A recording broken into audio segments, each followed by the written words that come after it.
I've played a lot of Breath of the Wild. It is one of my favorite games of all times, and it seems that I'm not alone with this. Players all around the world have tried pushing the game to its absolute limits and therefore discovered lots of ways to break the game's logic. I've spent the last couple of weeks recreating almost all of the glitches there are, which was no easy task since some of them required playing through the entire game, including the DLC twice, others required frame perfect inputs and took me literal hours to pull off. I guess I should place a story spoiler warning here. I'm going to show the bosses and a bit of the story, so if you somehow avoided spoilers or playing the game for the last 3 or 4 years, go play the game normally first. It's way more fulfilling that way, believe me. Also, none of the glitches, maybe except a few weird random things, were discovered by me. And while I might be explaining a few of the glitches and giving tips that would have helped me, this is not a full tutorial on how to perform all of them. I will link a lot of helpful resources in the video description from which you can learn how to do them yourself. I will also place timestamps below so that you can quickly find what you are looking for. Oh yeah, all of the glitches work on the latest version of the game, so yes, you can perform all of them on your own. I will show them off in no particular order, but group them when it makes sense. We're going to be here for a while, so sit back and relax. Now let's get started. What's the first thing you do as a normal player? Starting a new save file, of course, so that's what we're going to do as well. This leads us to our first glitch, scope clipping. A scope clip is one of the many ways you can clip out of bounds in this game. Performing this is pretty easy. All you need is to find a wall or a corner that Link can run onto while the camera faces the opposite direction. Now spam your scope button until it lets you through the wall. This can be a bit tricky to pull off and does not work on any wall, but here in the Shrine of Resurrection it does work. Speedrunners use this clip to skip a few cutscenes that would be coming up otherwise. This is not the only way to clip out of this shrine, but more on that later. First of all, we need to get out of the ground before Link freezes. To do that, simply climb up the mountain and sneak out of the ground. Performing this skip has a few consequences. First of all, the time of day will always be stuck at 5:15 am, meaning it will never rain and it will always be daytime. This sounds pretty cool at first, but for daytime-based quests like a few from the DLC, this can mean that you can't progress any further.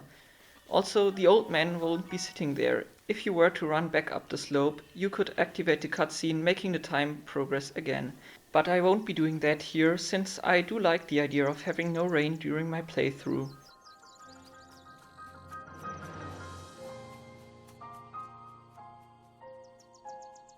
The next glitch will be the sword smuggling glitch. It is useful for a few things, but speedrunners mainly use it for the Hateno Blue Flame quest.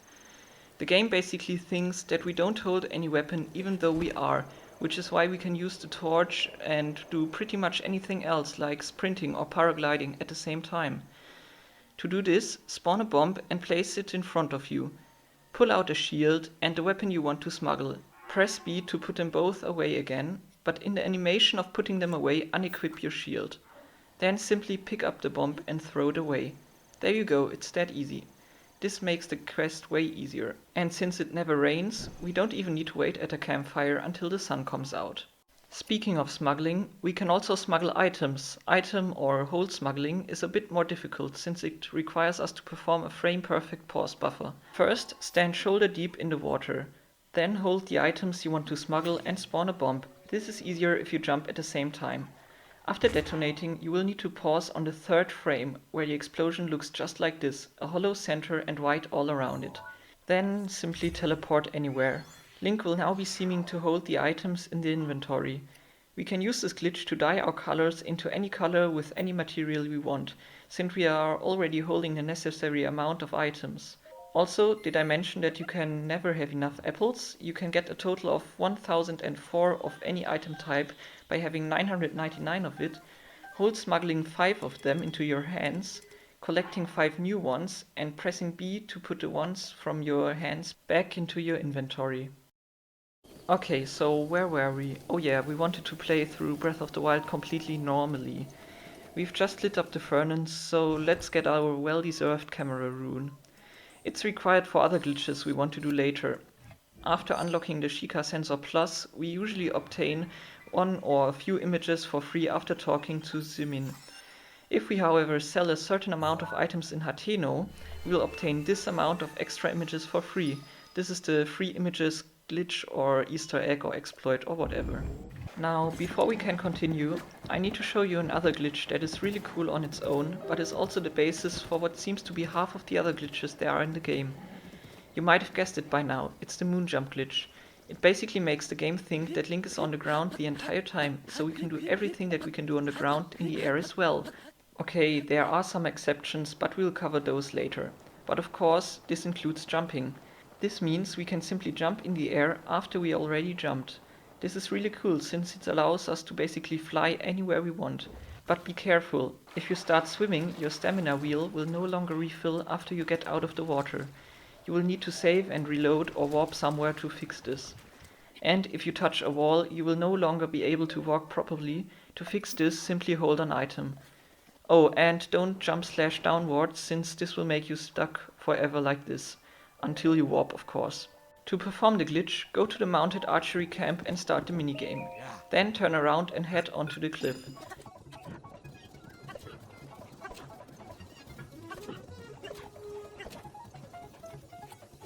Position your horse around the bush and wait until the timer hits 12 or 11. Then jump off the horse and trigger your paraglider. Press X multiple times to make sure it triggers. Glide downwards to the horses. Most tutorials will now show Link gliding slowly downwards, but I found it easier to disable the paraglider above the horse and landing on it. This makes it so that the horse does not have that much time to notice you. And make sure to land on a horse that only has one color, otherwise you will be taming it instantly, which we absolutely don't want. Then simply wait until the timer runs out. When your normal horse stands there and the one you landed on moves backwards, you know you've done it right. If not, simply retry. Then warp anywhere you want or load a save. Congratulations, you can now fly. The cool thing is that this glitch persists through loading, death, and even master mode and normal mode switching. We'll use this later for a few other glitches. To disable the glitch again, simply ride on a horse or your Master Cycle Zero. Oh yeah, believe me, we will be doing this glitch a lot. A side effect of this is that Link's respawn position doesn't get updated anymore by simply walking around. The only way to change this position is to warp to any shrine or something else. If you have the DLC, this gets even more powerful, since warping to your medallion makes it so that the respawn position doesn't change by warping to shrines anymore. That way, we can travel to shrines without worrying that we might change our respawn position. We will respawn at that position if we void out, meaning droning, falling into endless pits, or walking to the fog in the Korok forest. As I said, you will be seeing this glitch a lot, which is why I wanted to cover it that early. In fact, let's take a look at a glitch that is rather easy to pull off and that uses it. It's the Ride Prince Sidon Anywhere glitch. It might be obvious what it does. It allows you to take Sidon anywhere you want on the map. First, set up Moonjump. Then warp to any shrine near the East Reservoir Lake or place your travel medallion next to the Daga Keek shrine and warp to it. Moonjump to Sidon, who waits for you, and start the battle with Vavruta. All you now need to do is to get off of Sidon and drown. Remember what I said? If you void out, you will respawn at the last place you warped to. You have now escaped the boss fight. You should still be able to hear the boss music though, since you're technically still fighting Vavruta. Now, whenever you touch a body of water and Sidon is too far away, he will simply teleport to you. He will move very slowly towards you, but only if you are at the correct distance from him. Don't go too far away, otherwise he might get stuck in a moving upwards animation. You can of course still ride on him, even on land. This allows you to get him anywhere you want. Okay, what else can you do with moonjumping? Well, you can warp into pretty much any shrine and dungeon on the map early if you start another file on master mode using wrong warping. Let's use this to beat all of the divine beasts before even obtaining the paraglider. It turns out that this is completely possible, even though it's not easy at all. Also, the travel medallion is required here. So how do we set up such a wrong warp? First, go to the area you want to warp to on the other save later. Save your game there and set up Moonjump glitch. From the horseback, load the save you just created. Now warp to the travel medallion. Congratulations! Every time you now load a save, you will warp to this location, until you disable the moonjump, of course. And, as I said, this even persists through normal and master mode. So, when starting another save, after obtaining the Sheikah Slate, getting out of the Shrine of Resurrection, and saving and reloading, we end up in the dungeon. This is a pretty powerful technique that allows us to break the game in a lot of different ways. If you want to reproduce this with the Divine Beasts, an important thing is to not get the map of the dungeon in normal mode, because otherwise you wouldn't be able to warp to the Travel Medallion anymore. But let's continue with the dungeons. I started with Var-Medo.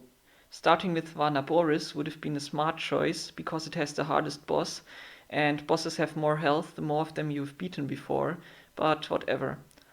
Completing the terminals of Var-Medo wasn't really a problem. The real problem was Windblight Ganon. It took me way over 20 attempts to beat him, since I didn't really have any good equipment to defeat him with. After getting Revali's Gale, we are sent back to Rito Village where we instantly void out, since we haven't obtained the paraglider and thus not finished the plateau yet. This makes us respawn on the plateau exactly where we want to be. One little thing. You need to disable the moon jump glitch before exiting dungeons or shrines you wrong warped to, since the game will otherwise place you at the last save coordinates, which were around 000 inside of the dungeon and therefore somewhere under the Hyrule field in the overworld. This will result in an endless loop of voiding out until you die. To disable Moonjump, simply change to your normal file and sit on a horse there. Now we can properly exit the dungeon and respawn on the plateau. Also, using Revali's Gale without the paraglider makes Link have a one-time use paraglider, which cannot be reactivated after putting it away.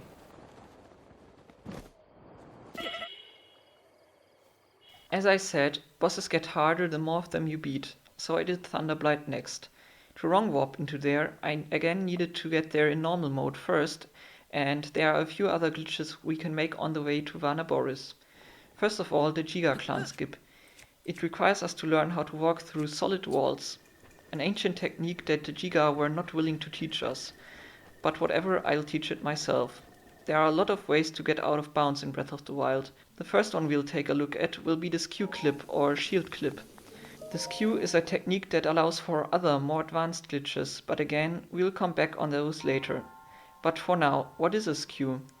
If we shield surf onto a steep slope or anything at an angle greater than 45 degrees, Link will stop surfing. This is how we store a so-called skew. When we now shield jump and unequip the shield in the starting animation, we will have 2 frames where Link snaps away from the direction we got our skew in. We can use these 2 frames to clip through walls. Basically, we need a skew that is pointing away from the wall in which we want to clip into. To perform the clip, walk towards the wall and start shield surfing. As soon as you hit the wall, unequip your shield and continue holding forward. If everything worked, you should be through the wall. Not all walls are the same though. Walls that are not at a 90-degree angle or walls that have multiple layers that are really close to each other won't really work for this. In some cases, an extended shield clip or ESC for short might work here, but it's not guaranteed. What an ESC is, you might be wondering? Well, it's a frame-perfect extension of the normal shield clip and took me around 2 hours to first pull off. Go to the wall you want to clip through, having an according skew scored. Begin a normal shield clip, but begin to frame buffer right after unequipping the shield by opening and closing the quick selection. Also, hold ZL and forward the entire time. I know this can start to hurt your fingers. You are looking for the frame after Link snaps back from his skew. Here you want to re-equip your shield, holding A at the same time. Instantly open the menu again and release A. Also deselect your shield. If you aren't through yet, repeat this multiple times. If you are through though, congrats! This can take a lot of attempts. A small tip, if Link starts his ragdolling animation, you re-equip your shield a frame or 2 too early. Try doing it a few frames later. But we only need the normal shield clip for what we want to do, skipping the Jiga clan hideout. Simply get a skew in the direction of the wall and perform a shield clip. Now you can walk to the final room and open the door. It's that easy.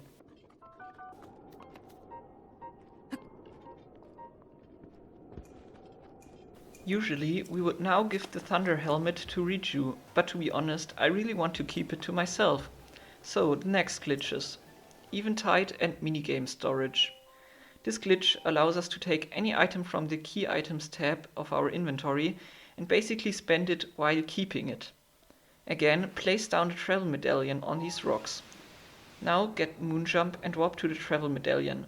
Since your respawn coordinate is now set to this point without the possibility of changing it by warping, warp to the Katosa Orc Shrine in Akkala. Begin the Blue Flame minigame, which only unlocks after completing the Akkala Ancient Tech Lab quest by the way, and drown yourself in the ocean east of the stable. You will respawn next to Eventide Island with the minigame timer still running. Moonjump towards it and begin the quest. After the minigame timer is over, you will be called off the island back to Akkala. Now you have a copy of your key items in your inventory that you can spend as you want. As soon as you save and reload, you will get all of your regular inventory items back. So, with this glitch active, we can now give Hetsu his maracas back, enlarge our inventory, get more hearts or stamina, and of course give Richu her thunder helmet. After saving and reloading, we will have all of our items back in our inventory and we could repeat the process to get a maxed out inventory and containers. One thing to note is that Hetsu will only let us enlarge our inventory if we wear a top, which is why we need to buy one in Hateno, for example, every time we do this. We will be using Eventide storage and minigame storage later more. Now we can finally board Vana Boris and wrong warp there from our other save. And oh boy, Thunderblight is not joking around. It took me way over 30 attempts to beat him. I've even wrong warped into the maze shrines to get the barbarian outfit to get that extra 50% of damage. But it was really satisfying when I finally managed to land that final hit. Okay, 2 beasts freed, 2 to go.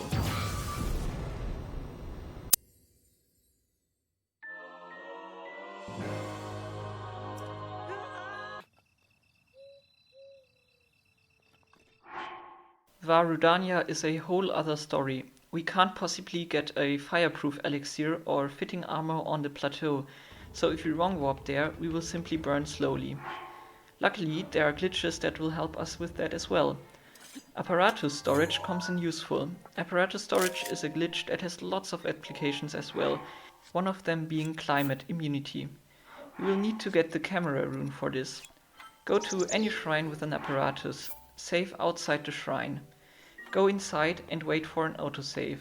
Head to the apparatus, hold down R to throw your weapon, and press L and the left stick to activate the camera rune and sneak at the same time. Now you should be able to move while having the camera rune still active. Press A to activate the apparatus and delete the image. Pause immediately afterwards and load the save from inside of the shrine. Repeat the process one more time, but this time load the save from outside of the shrine. You are now immune to any climate, including the heat of the volcano. Also, your paraglider won't work anymore, but that's only a small side effect. The glitch can also be used to skip the Sheikah Slate without wrong warping, but more on that later. You can also do another glitch called Puppet Link, where Link is just ragdolling at the bottom of a shrine.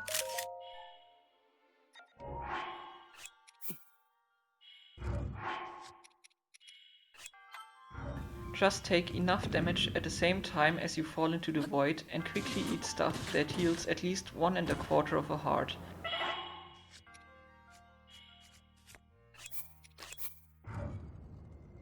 I know this glitch is very useful.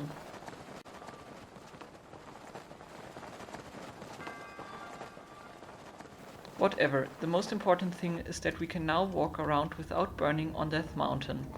If we beat Fireblight Ganon, which was surprisingly easy, we will also get a messed up cutscene.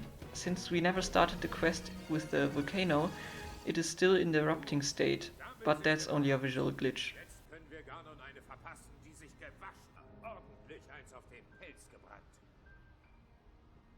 Okay, only 1 blight left. But before we beat Waterblight Ganon, remember that we always respawn at 000. Inside of Ruta, that is out of bounds, so we can visit our Titan from below.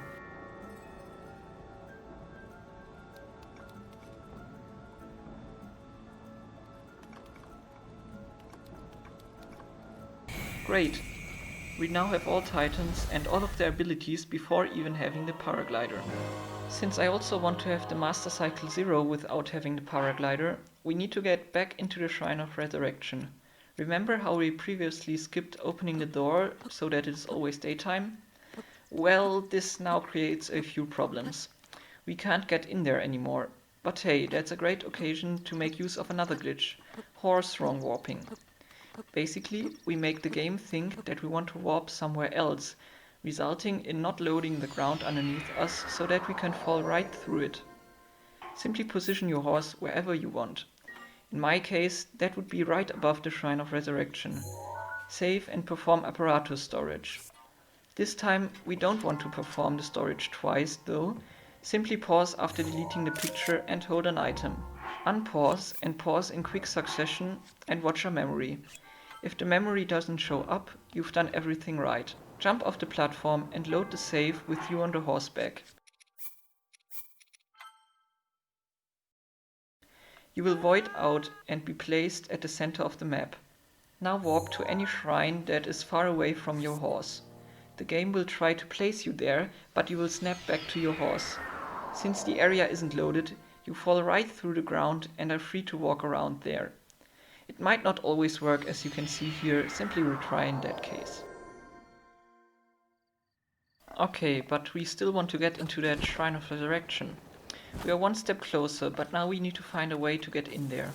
Since we never left, the lighting is still the same as from the beginning.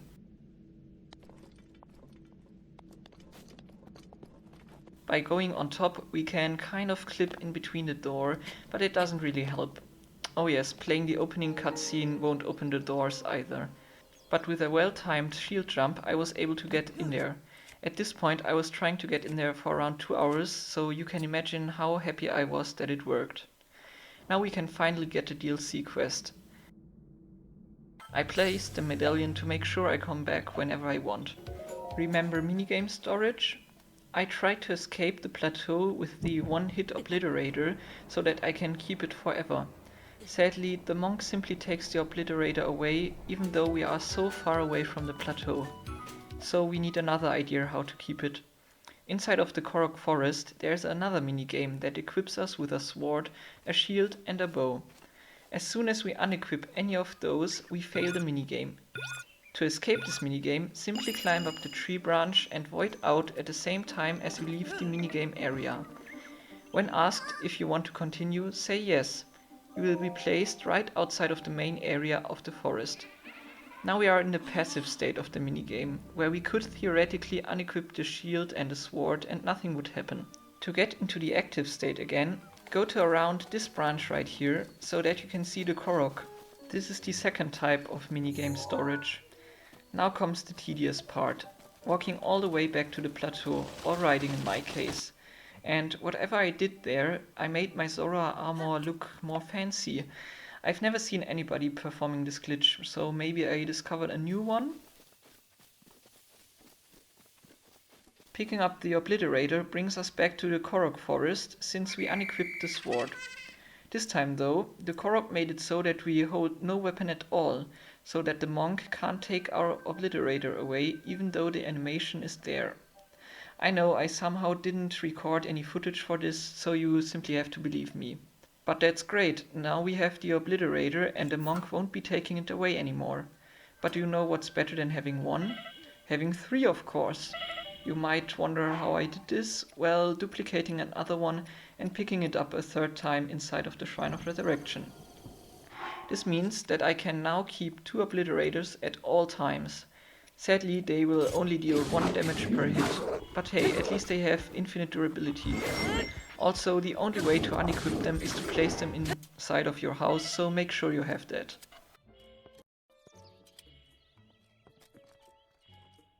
I think now is a good time to open up the gates of the Shrine of Resurrection.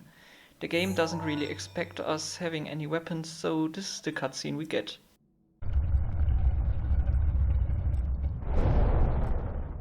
Okay, the next part of the Champion's Ballad requires us to complete a total of 12 shrines to obtain special orbs. These orbs get placed in the Key Items tab of our inventory. Do you know what that means? We can keep them using Eventide Island.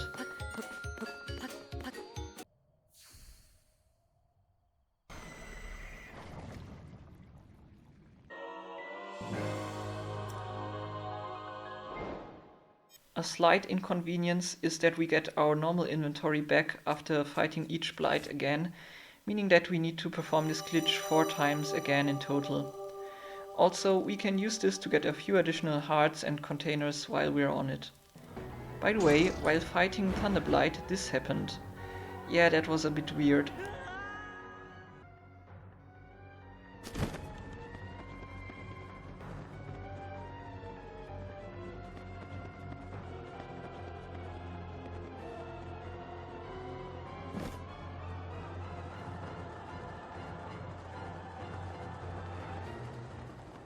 And voila, we have the upgraded versions of the champion's abilities while still having the orbs. Now the only thing we need is to get our Master Sword back. But we don't have 13 hearts yet. The next glitch is called the Master Sword Early Glitch, which lets us pick up the Master Sword with less than 13 hearts. It also works thanks to apparatus storage. First, get your horse to the Korok Forest and save around here while sitting on it. Then warp to an apparatus shrine, or as in my case, load a save inside one. Perform apparatus storage just like before and drop down.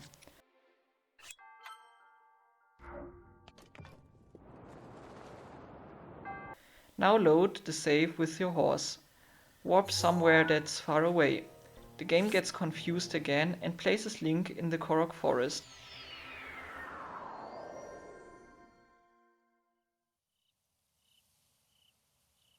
Now run quickly and pick up the Master Sword without triggering any cutscene. Make sure you have enough space in your inventory before doing this, otherwise you won't be able to pick it up. This means this way you won't be getting the extra free item slot. To get it, simply trigger the pulling animation while having 13 or more hearts, and the cutscene should play as usual, only with Link holding no sword.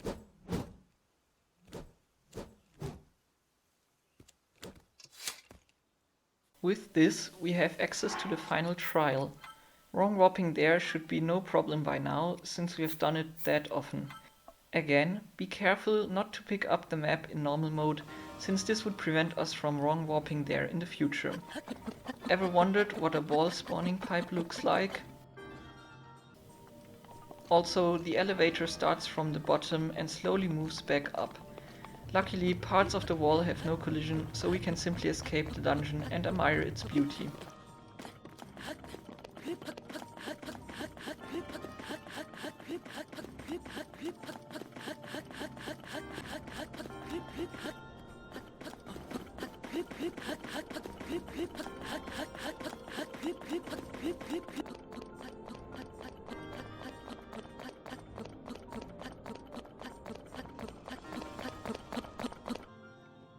Let's complete the dungeon in normal mode first. Since we can't pick up the map, it is impossible to complete the dungeon in the intended way. I tried getting into the monk's room, but he would only let bananas in, not me. At least we can have a pretty nice view of the dungeon.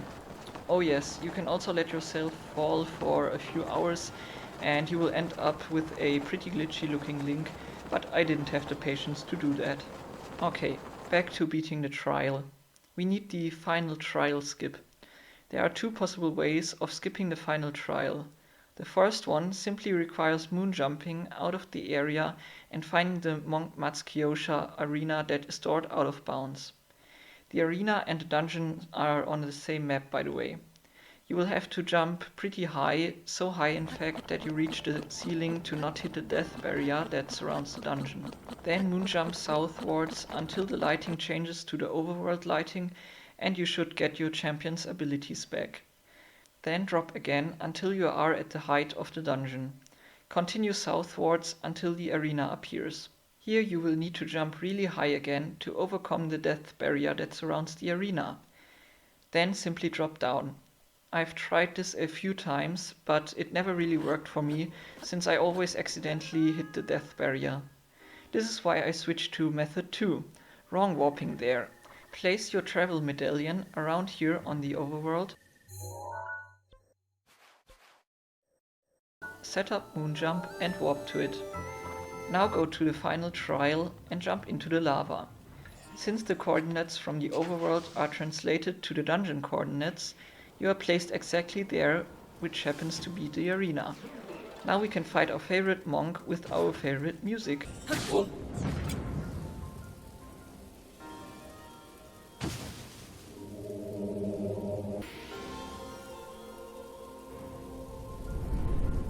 Until we beat him, of course. In this case, we get the Master Cycle 0 just as expected.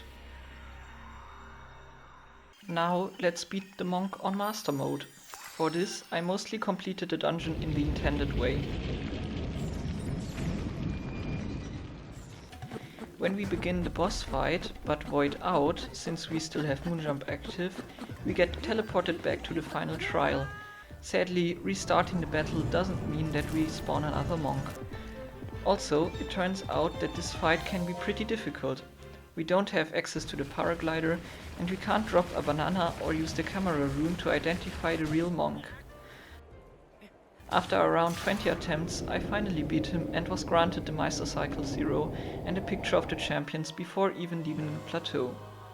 This means the old man and Kashiwa are both there at the same time.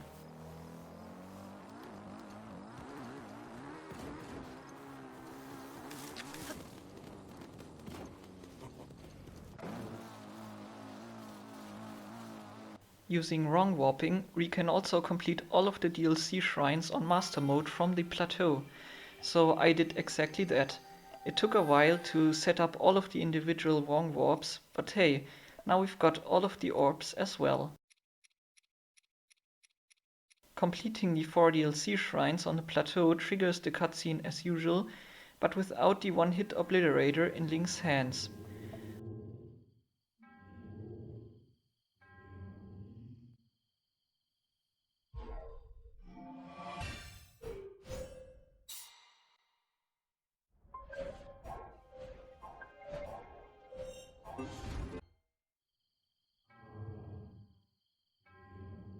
Also, the quest markers don't appear on the map.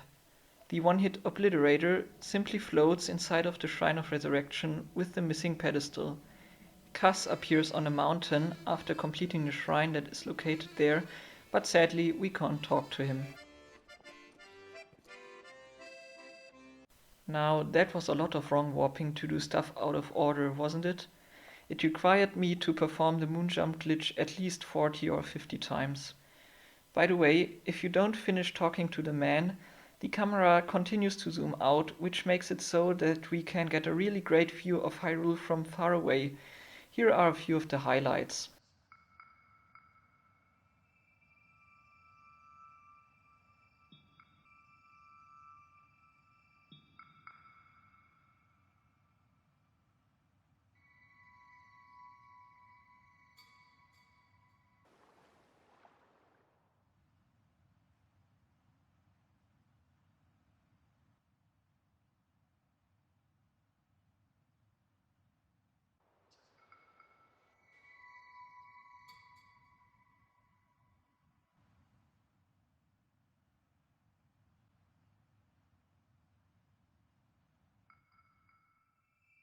The glitches I've shown you so far were all mostly connected in some way and used to reach other, bigger goals. The rest of the glitches mostly stands on their own, which doesn't make them less cool. The Hinox Curse.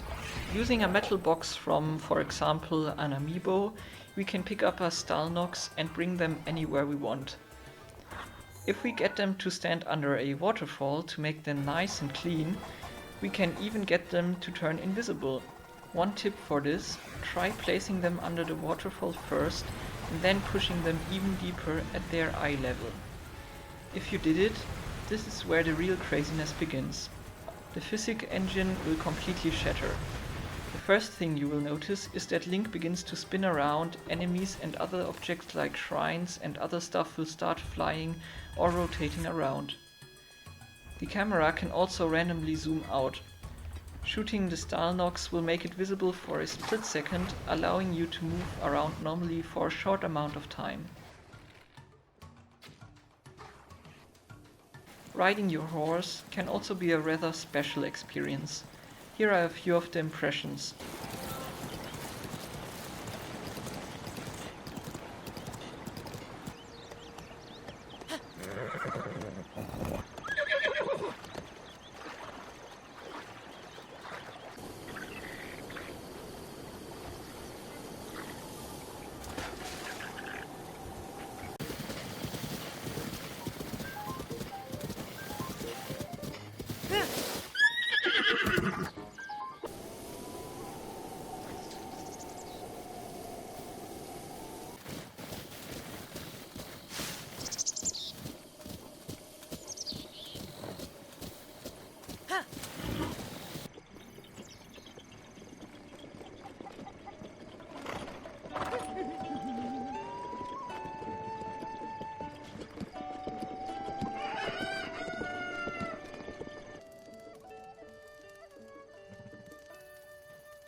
Sadly, if you go too far away, the glitch will stop.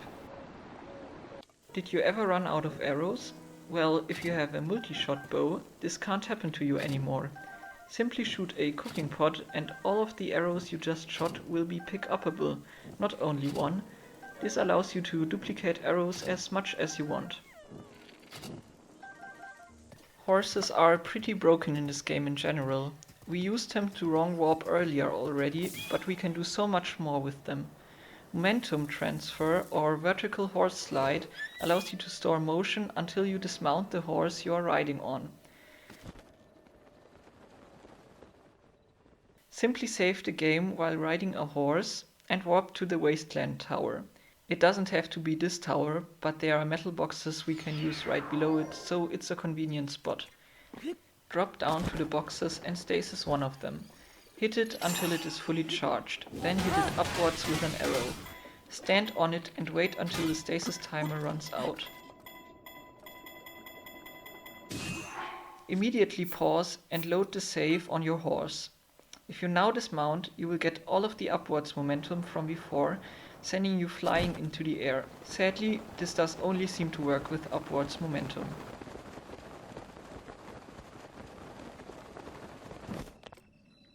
You can also unlock skins for your horse. Place your horse around here next to the stable, then warp to the Woodland Tower. From there, glide back down to the horse and shoot it with an ice arrow at the same time as you drown.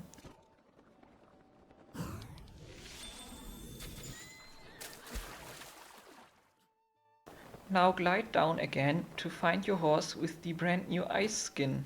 This will also make it immune to ice damage. The same works for fire, but the timing is way more tight and I didn't get it to work.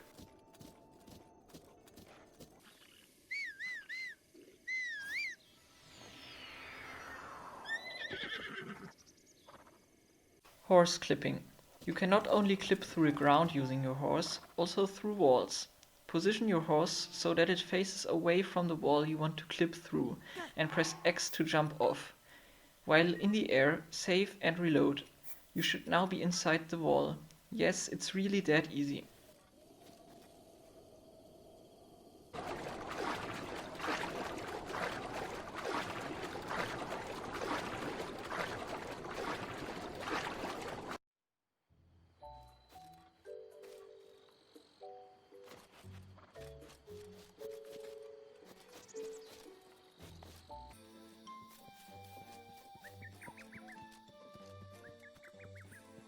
If you happened to watch the Breath of the Wild Boundary Break episode, you might remember the flower that has been placed inside of the Deku tree's mouth. We now have the possibility to see it in-game.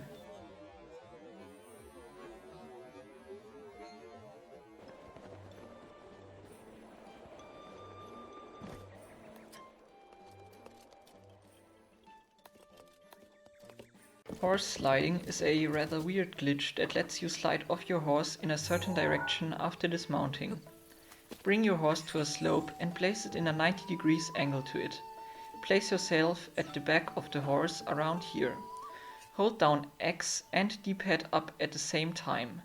Then release X and hold ZL and A. Now let go of the D-pad.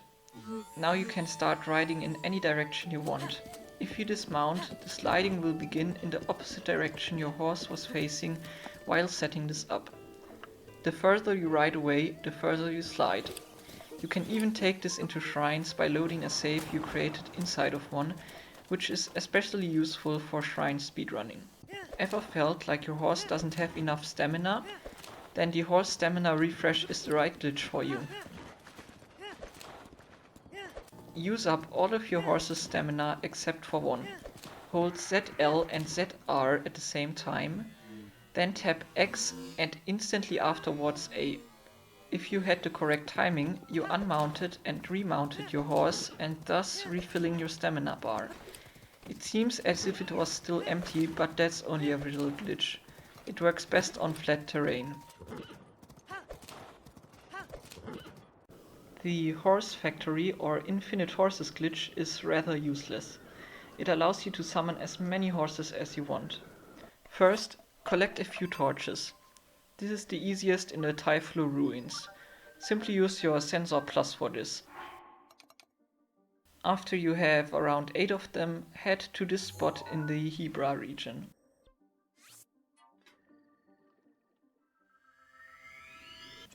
Set up 4 campfires so that you can fly using the paraglider.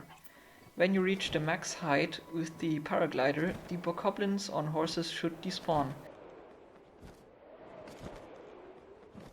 Go down to them and place the torches at the spots where they spawn. This can be a lot of trial and error. When you did everything right, the horses should begin to burn as soon as they spawn, making the bokoblins fall off. Now they are separated, the horses won't despawn anymore, and you can continue creating more and more horses by flying up and down the updraft.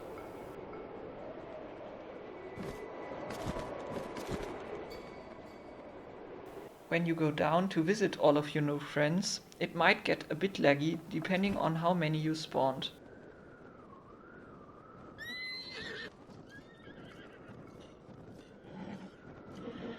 In my case, it was already enough to unload the torches.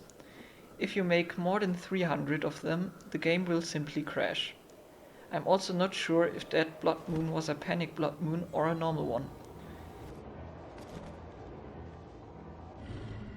And one small bonus glitch that might help on that one if you don't have Majora's Mask. If you have your camera pointing downwards, bokoblins on horses will always miss when they try to shoot arrows at you. There are 2 more things we can do while the moon jump is active though. One of them is pretty useless. While the glitch is active, we can simply walk into mud and not drown. The other one is more useful. We can use metal chests to fly with them. By positioning yourself around here, the game does not realize you are standing on the chest, and you can simply pick it up to levitate yourself around. Make sure to face in the direction you want to go, since it can be hard to turn around mid-air without falling down.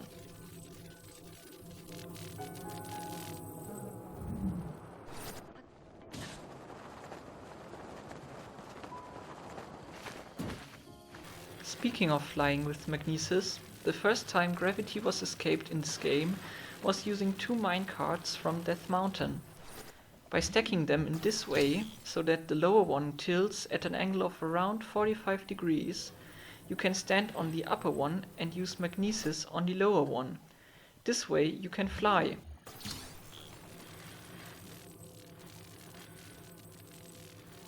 To ensure a safe flight, make sure you stand at the front and always balance the flying machine with Link's weight. You can kind of steer the machine, but be careful not to make any abrupt movements or your machine will fall down.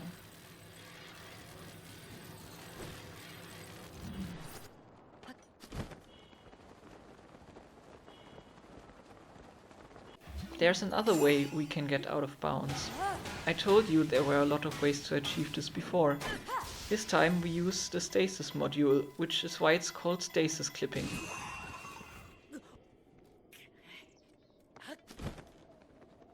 Simply take a metal box, push it close to a wall and use stasis on it. Fully charge the stasis against the wall and quickly run between the box and the wall.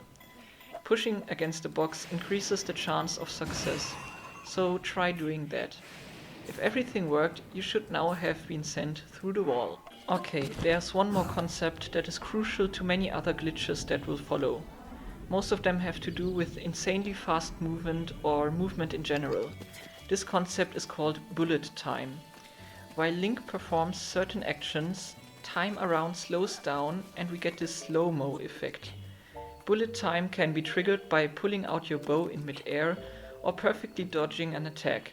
The second one is basically useless since we can't do anything other than attack the one enemy we dodged.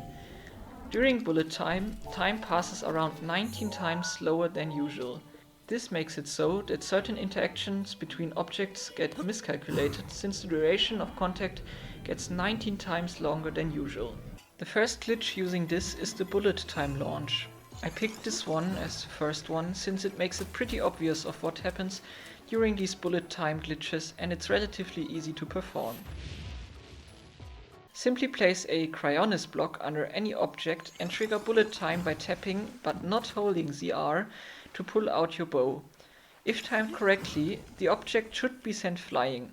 As I already explained, this is because the launching action takes 19 times longer and the speed the object gains gets larger and larger. This can be pretty fun depending on what you launch.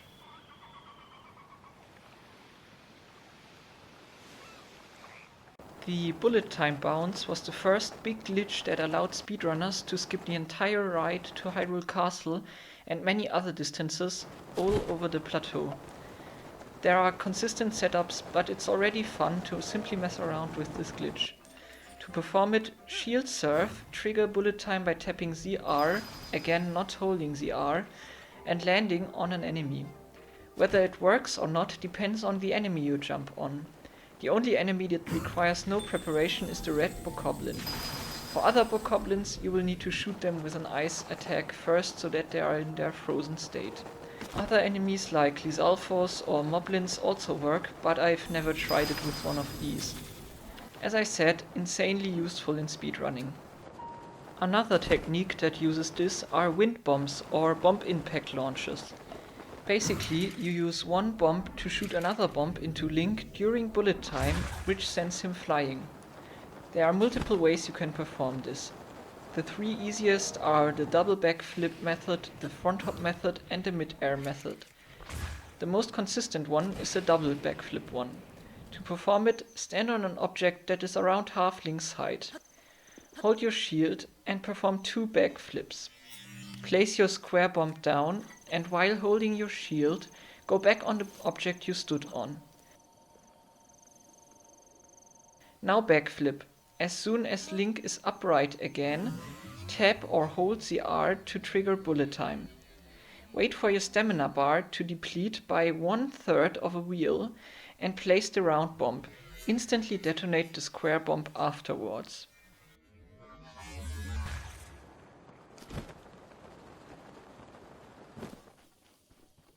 The next one is the front hop method.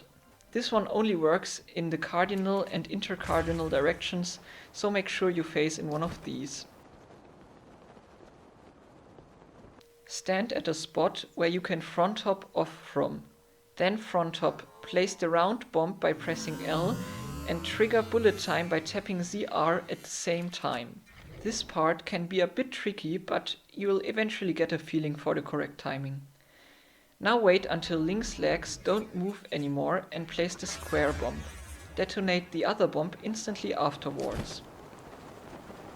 The mid-airs are fantastic if you have a lot of stamina, since you can use them to extend your other wind bombs. Jump off somewhere and trigger the paraglider. Glide forwards. Tap L to place your round bomb and ZR to trigger bullet time at the same time. Select the square bombs and place one a bit later. Switch back to the round ones and wait for the moment the bombs and Link align. Then detonate the round bomb. As I said, these are only the consistent setups.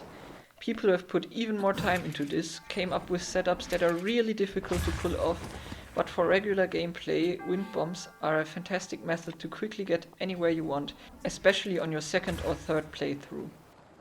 The next method I want to show is the stasis launch. It's a fairly new one, so there aren't many setups or tutorials around it online. It took me around 1.5 hours to pull it off once, so yes, it's pretty precise. First, you need to master the shield jump. Start shield surfing while standing and press X to jump again the moment you touch the ground. This makes Link jump with the shield again. Now find a box to stasis. Place it in the direction you want to fly off into. Hit it until it is fully charged, then align Link by pushing against the other side. Wait for the 4th or 5th blink of the 3rd stage of the stasis timer. Now jump and perform the shield jump. If everything went right, Link should be jumping at the exact moment the stasis runs out and Link should be flying off into the distance. In speedruns, one of them is currently used to replace a bullet time bounce on the plateau.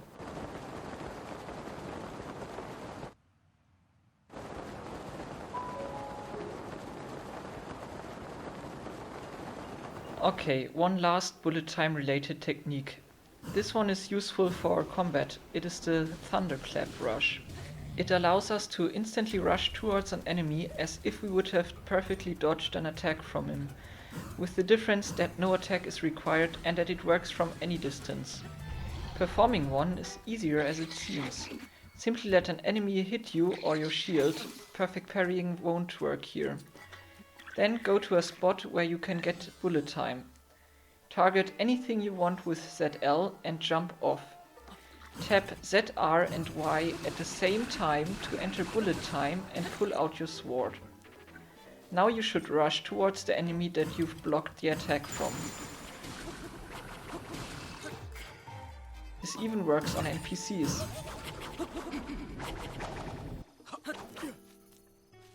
If all of these launches were a bit too difficult to pull off, here's an easy one. Find any wooden box and place a square bomb on the opposite side of where you want to be launched into. Now stand on the box. Draw an imaginary line from the bomb through the center of the box. Position yourself on the end of this line, meaning the exact opposite side of the bomb. Now simply detonate the bomb. I only failed this once, I think, because it's really that simple. Oh yeah, it's called wooden box, by the way. I know that's a really creative name.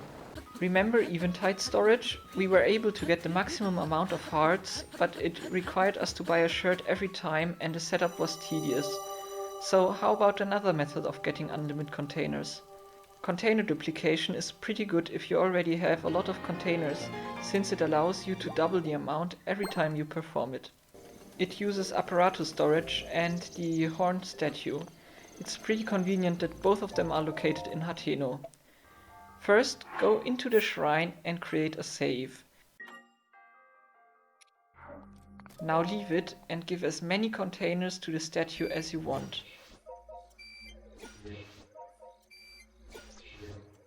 Make sure to wait until the game creates an autosave. Now load the shrine save and perform apparatus storage.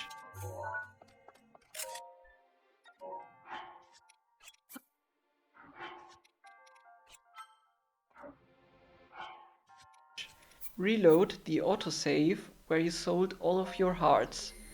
This makes it so that you keep the hearts from your current save, but the amount of the statue remains the same as from before. Congratulations, you have doubled the amount. Now you can create a new save inside of the shrine and sell all of your containers again and repeat it until you stored enough containers for maximum hearts and stamina. If it somehow doesn't work the second time you try it, try to save, exit to title screen and reload this save.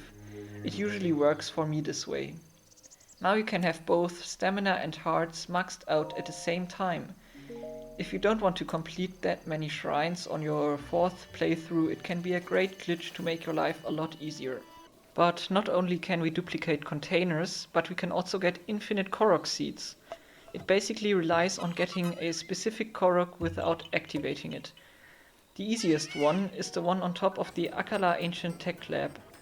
Make sure to save before doing this, since if you have already collected it, it won't work anymore. Stand behind the chair and hold ZL to not change your facing direction. Back up and press A few frames later. If you now see the mountain that is further away, you know that it has worked.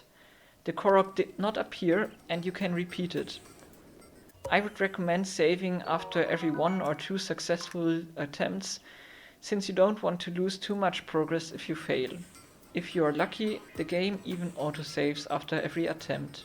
If you already collected this Korok, don't worry, there are other ones that work. Basically, any Korok that is on a tree can be activated this way.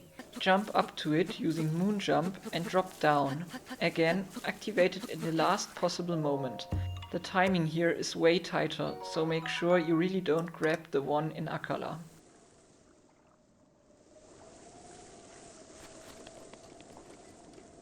The next glitch has a couple of different methods on how to perform it, but I'll only cover the most recent one, which happens to be the easiest one as well. It's called inventory overloading and allows for some really cool applications. you'll need a minimum of 5 multi-shot bows that you can farm at the Giga Hideout or from Lionel's, for example. You'll also need 1 electric arrow that you can buy in Lurelin Village. To activate inventory overloading, take out your first multi-shot bow with the electric arrow and aim. Then drop the bow from your inventory and equip the next one. Continue until Link begins to disappear. In this state, the game won't register when you change the selected weapon, shield or bow.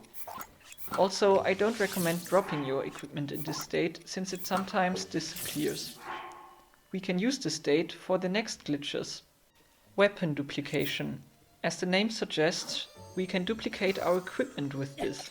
This works differently for swords, shields and bows. The easiest ones are the swords. Equip the weapon you want to duplicate and perform inventory overloading. Now select any other weapon. Link should not have changed what he actually holds in his hands. Throw the weapon with R.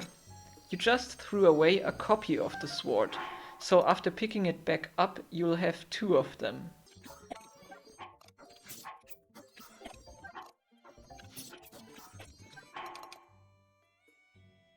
For shields or bows, you'll need Link's house, since we need to hang them to the wall.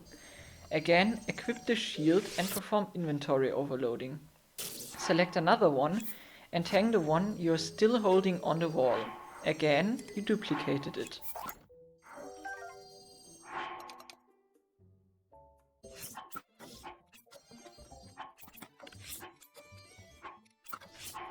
Bows are the most difficult and you'll most likely need an elemental rod for this. Since we most likely don't want to duplicate our multi-shot bow, we somehow need to be able to switch to another bow. But during inventory overloading, we can't do that. The great thing is, elemental rods have the exact same effect as the multi-shot bows with electric arrows have. Meaning, if we drop 4 to 5 bows, then equip the bow we want to duplicate, and after that the elemental rod, we have overloaded our inventory without the bow as the last thing. Now switch to another bow and hang the one you are still holding onto the wall. This is how you can duplicate any of your equipment. That way you can also drop your Master Sword. Equip the Master Sword, overload your menu, select another weapon and drop it.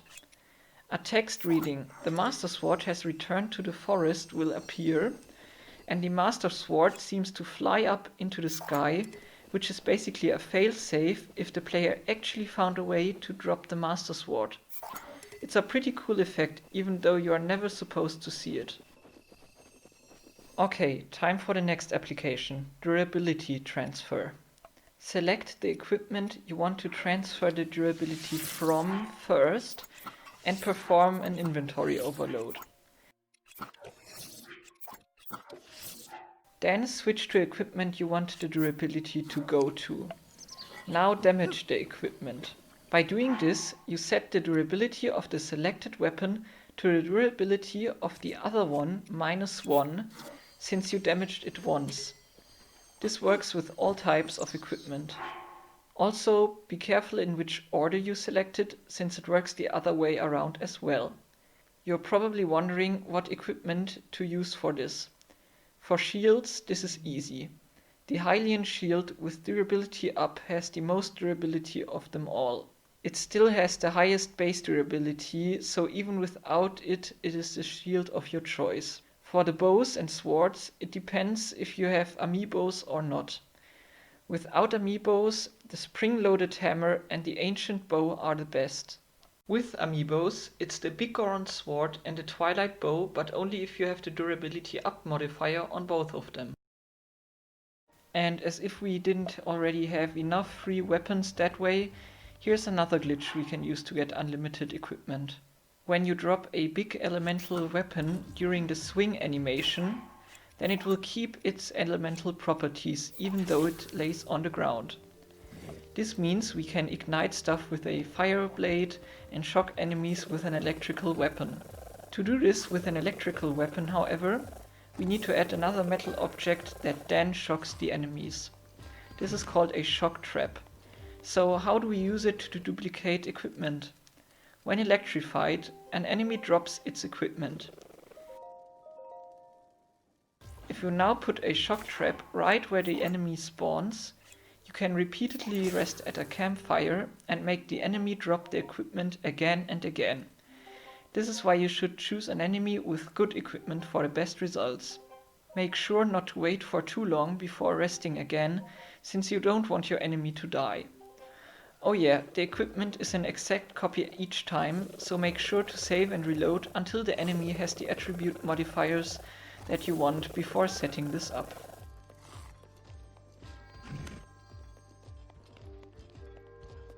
Let's talk about another technique that can be useful in battle but also in shrines. It's called the skew bounce. Remember what a skew was? It allowed you to store the direction Link was facing when being forced to end a shield serve. If we shield serve off a slope and trigger bullet time by tapping the R and rotate Link around by 180 degrees, we begin to ragdoll as soon as we hit the slope. If you would have kept holding the R, Link would have started to ragdoll, but there would have been a high chance that the skew would not have been stored correctly. What can we do with this type of skew?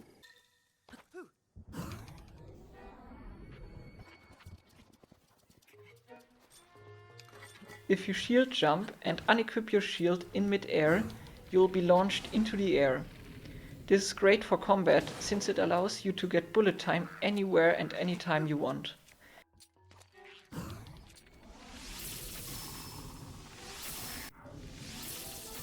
Usually you also can't climb walls in shrines, which makes this glitch even more useful there. If you don't unequip your shield, something like this can happen. Sadly, this is a one-time use glitch, so you have to recharge it after every skew bounce. I know, you were probably wondering where the remaining speedrun glitches are. Whistle sprinting is the first one.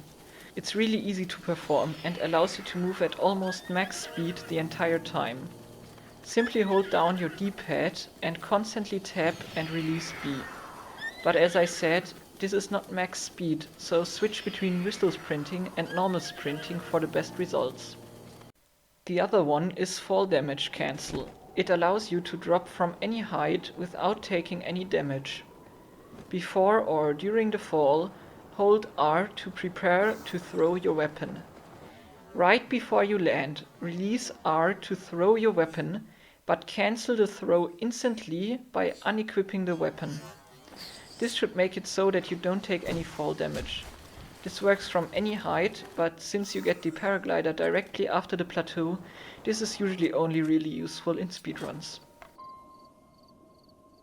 There is another speedrun glitch that is used if you want to complete Vah Rudania without the Flamebreaker armor or medicine. It is called Burn Timer Reset. If you burn, simply hold Y to swing your two-handed weapon. You will stop to burn, and if you timed it correctly, you will lose 0 to half a heart. Now you can simply repeat this until you are at Goron City. The next few glitches will be pretty useless but fun nonetheless. Here's a little oversight from the developers. If you wait right at the spot where you get teleported when warping to Vah Ruta for around 58 seconds, you will see the following. Did you see it? It's the one-hit obliterator. The one we already have 2 times in our inventory.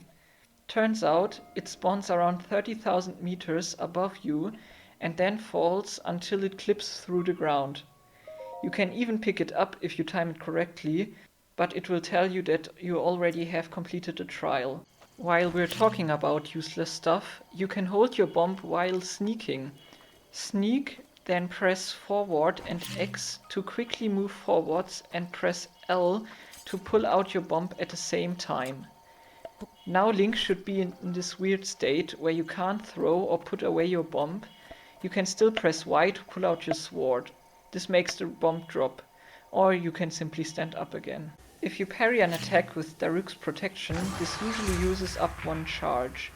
But if you tap ZL at the exact moment you're being attacked, it won't use it up. This is called Daruk's Perfect Parry.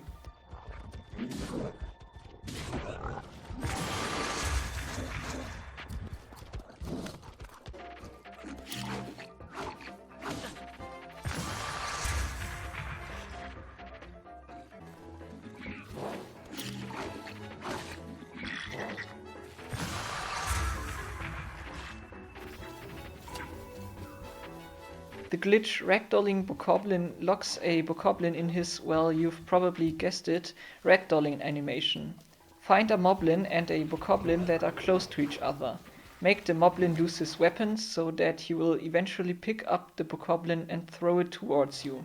Shoot the Bokoblin with an ice arrow while he ragdolls. After he breaks free, he won't be able to stand up anymore and you can do whatever you want with him. Still remember apparatus storage? We made it so that we were able to move around while having the camera rune active. This is actually called camera glitch. Again, hold R and press L and the left joystick at the same time. You will be able to sneak around. But we can take it one step further. Simply stop sneaking and we can now walk around, infinite poses. Just don't attack since this stops the camera rune. You can also spin your bow around you by spinning a two-handed weapon around you and then tapping B and ZR at the same time.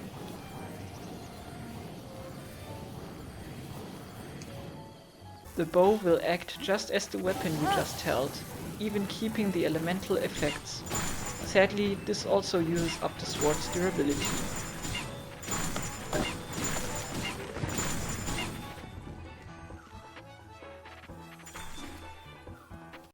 Okay, the next one is not completely useless. If you stasis a Guardian Stalker that is still inactive and wait for the stasis to end, it will simply clip through the ground. Especially useful if you don't want to deal with Guardians around Hyrule Castle Town. And while talking about Guardians, you can also turn them pacific by using Urbosa's Fury and immediately afterwards using Stasis Plus on them. They won't be able to move or attack you in this state, which is pretty cool.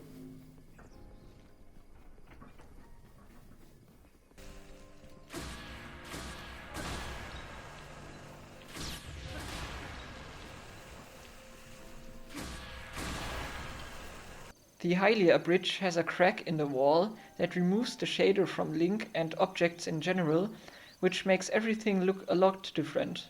And yes, this is probably simply another oversight from the developers. This one has actually only been discovered a couple of days ago.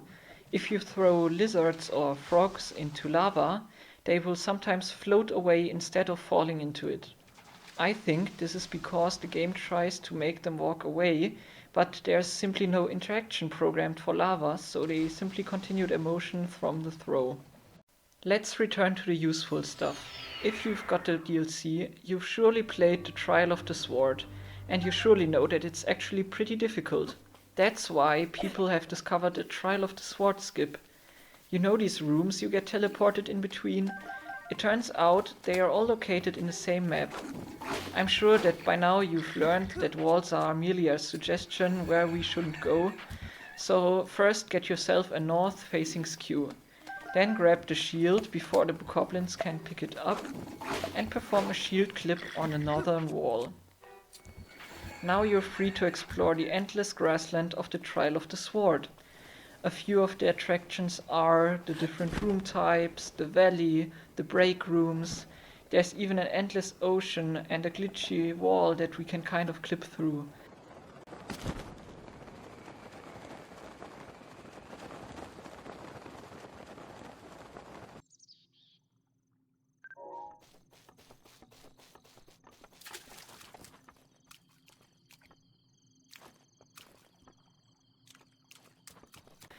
And who could forget the final room where you get the Master Sword?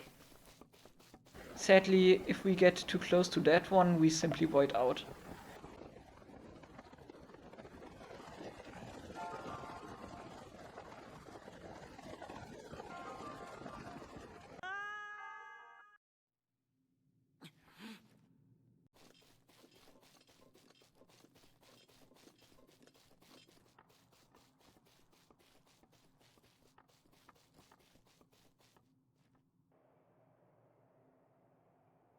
But we are not only here for our amusement, we want to complete the trials after all. So, for the beginner's trial, walk along this path until you reach the second room in the row that is surrounded by water.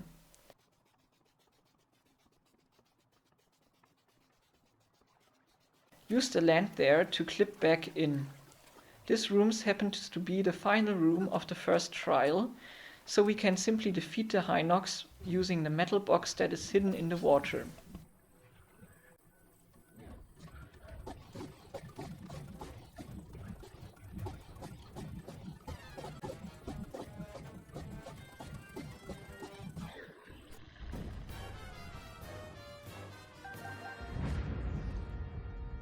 After that, we get the Master Sword as if we would have completed the trial completely normally.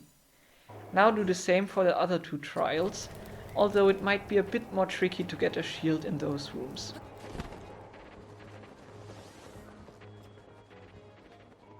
You will need to take this path for the middle trial and this one for the final one. Ever thought that Ganon is a way too tough enemy? Well, I for sure didn't, but you can defeat him and basically any other boss that has a cutscene in only one hit. Oh yeah, never mind that my save doesn't have a ground and that the seal has already been broken. I've escaped the final battle with the minigame storage and this happened. Back to the actual glitch. Simply shoot a bomb arrow right before entering the cutscene trigger and simply wait. Make sure not to skip the cutscene and not to shoot the arrow too early or too late. What happens here is that the boss constantly gets hit by the not detonating invisible arrow and therefore gets constantly damaged. If Ganon kind of wiggles around, then you know that it worked. This is also where it gets really loud. Since he gets stuck up there, we can't see him until the cutscene teleports him down. Phase 2 begins instantly and also ends right after it begins. Well, that was easy. Theoretically, this works on all other bosses as well, but you can't really get to shoot a bomb arrow up while interacting with the terminal. This glitch can work the other way around as well. Link can also get damaged during cutscenes and instantly die afterwards, such as by a burning sword that is currently equipped or on his back. Another glitch that you can do around Hyrule Castle is the Infinite Guardian Parts glitch. It allows you to get as many ancient parts as you want. For this, you will need a broken Guardian that is not stuck inside of the ground. There are 4 of them in total, but this one is the easiest to perform the glitch with. It is important to know that the map is split up into tiles. As soon as we bring the Guardian at least 2 of these tiles away from its spawn location, it begins to spit out unlimited parts, since the variable that stores if it might have already dropped them is not accessible anymore since it is too far away and has already been unloaded. You can lift the Guardian with a Cryonis pillar to see what the loot is going to be. If you don't like what you get, you can always reload the last save. Keep in mind that you can only check what it will drop once, since these Guardians will only drop their loot once that way. So the next times you perform this glitch, it will be a surprise what you will get. If you like what you get, begin pushing him southwards using a metal box or a heavy weapon such as the big boomerang until you reach the stable. Around here it should start emitting a stream of parts that despawn almost instantly since the game tries to free up memory. Stand right where they drop and continuously press A to collect them. Do not open your inventory or the map during this, or your game will simply crash after a few seconds. If you want to pause the glitch to check out how many parts you have, rotate the Guardian upright and the lag should stop. Now you can open a menu. Alternatively, you can also walk really far away. You can use them to buy your ancient equipment or sell them for rupees. Also, make sure to quickly stop the glitch when a blood moon appears or the game will crash as well. But this is not the fastest method to get rupees. We'll end the video with the fastest way to get rich, infinite ores. It also has to do with inventory overloading.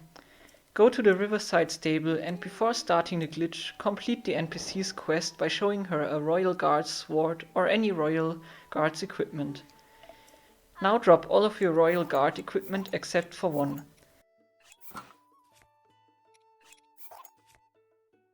Equip any other equipment of the type you kept the Royal Guard part from. Overload your inventory and select the Royal Guard's equipment you kept. Now you can talk to the NPC over and over again and she will give you infinite ores without removing your Royal Guard's equipment.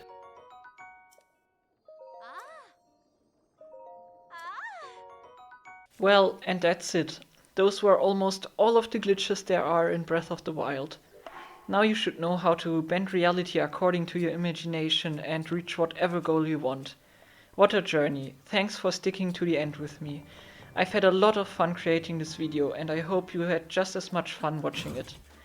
It was definitely the video I've put the most effort into so far. If you've got any more questions about what you've just seen, you can either ask me in the comments or the people from the tutorials that I've linked in the description. Speaking of, I would like to thank the Breath of the Wild glitch hunting community so much for finding all of these ways to break the game. You should definitely check out their stuff. So that's it, thanks for watching and see you next time.